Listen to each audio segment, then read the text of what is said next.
नमस्कार मंडळी, आपल्या या ब्लॉगमध्ये तुमचं मनपूर्वक स्वागत.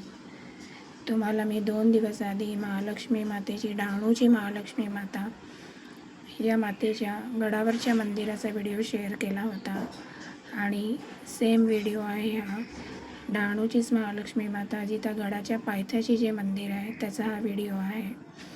आम्ही गडाच्या पायथ्याशी जी महालक्ष्मी माता आहे तिच्या दर्शनाला आलो होतो.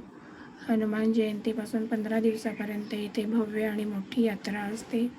प्रचंड म्हणजे भरपूर गर्दी असते, पण आम्ही दिवसा आलो आहे त्यामुळे तुम्हाला तेवढी गर्दी दिसत नाही आहे, पण दर्शनाला भरपूर रांग आहे.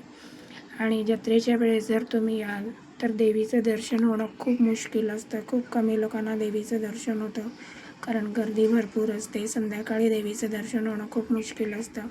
दिवसा आले तर दिवसा तेवढी मोठी यात्रा नसते, म्हणजे तेवढी गर्दी नसते, त्यामुळे दिवसा दर्शन सहज होतं लाईनीत उभे राहिले की. आणि आम्ही दिवसा चालू होतो त्यामुळे लाईन लावली, पण जवळजवळ अर्धा पाऊण तासाच्या आत आमचं छान देवीचं दर्शन झालेलं होतं. इथे आम्ही दर्शनाच्या रांगेत लागून छान देवीचं दर्शन घेतलं होतं. आणि ही आहे यात्रा, तुम्ही बघू शकता. इथे प्रचंड म्हणजे अजून पण भरपूर गर्दी आहे. पाळणे वगैरे जिथे होते त्या साईडला आम्ही नव्हतो गेलो, कारण दुपार असल्या कारणामुळे भरपूर ऊन लागत होतं. पण तुम्ही बघू शकता, दिवस आहे तरीही भरपूर गर्दी आहे. आणि इथे मंदिरात होम चालू होता. छान आम्ही दर्शन घेतलं आणि मन अगदी प्रसन्न झालेलं की गडावर आणि गडाच्या पायथ्याशी दोघी ठिकाणी आमचं महालक्ष्मी मातेचं छान दर्शन झालेलं. आणि देवीचं दर्शन घेऊन मन अगदी प्रसन्न झालं होतं.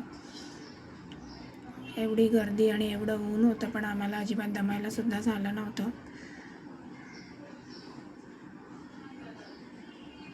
हे बघू शकता तुम्ही, हा गाभारा आहे समोर, पण गाभारात शूट करायची परमिशन नाही आहे, त्यामुळे बाहेरूनच जेवढं शूट करता येईल तेवढं शूट करण्याचा प्रयत्न केलेला आहे. गर्दी भरपूर असते, पण दर्शन व्यवस्थित होतं. आणि छान आम्ही दर्शन घेऊन नंतर जेवणासाठी एका हॉटेलला गेलो होतो. छान तिथे जेवण वगैरे करून संध्याकाळी पुन्हा आम्ही माघारी फिरलो होतो घरी. एकाच दिवशी गडावर आणि पायथ्याशी अशी दोघी ठिकाणी छान दर्शन झालेलं.